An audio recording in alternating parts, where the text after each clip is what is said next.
Бұл Елдостың шаңырағы, мұнда ата-анасы мен бауырлары тұрады. Жастайынан спортқа әуес болған Елдос үй үшін түрлі марапаттар мен медальдарға толтырған.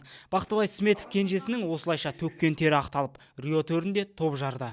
Бұл енді алдыға қойған үлкен мақсат, арман еді Елдостың кішкентайынан келе жатқан. Рахмет, қуантып жатыр. Енді Елдосқа да рахмет, мағыз мінекей.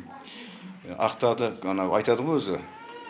Алдыма қойған мақсат, көптен кеткен арман деп мінекей соның бір белесін орындады деп есептеймін енді мінекей. Үй іші ұлының татами төріндегі тартысты кездесулерін көгілдір экраннан көрген. Ал анасының айтуынша, баласының Бразилиядағы белдесулерін көруге жүрегі дауаламапты. Дегенмен Елдосының ел үмітін ақтап, намысты қолдан бермейтініне сенген екен.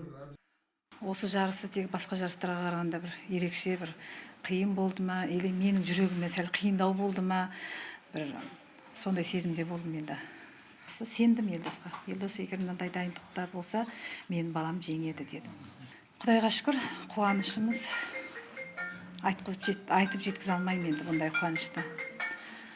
Елдос қазақ жастар арасында дзюдодан тұңғыш әлем чемпионы атанған. Жауырыны жерге тимеген өңір өрені бірінші жарыс күнінде Асхат Шетікеевтің 2008 жылы Бейжіңдегі жетістігін қайталады. Спорт мамандарының айтуынша, жамбылдық жампоздың бұл көрсеткіші дзюдо күресінің аймақтағы абыройын да асырды.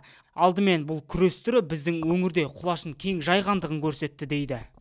Бұл деген дзюдо күресінің Қазақстандағы, оның ішінде Жамбыл облысындағы дамуының көрсеткіштерін көрсетеді.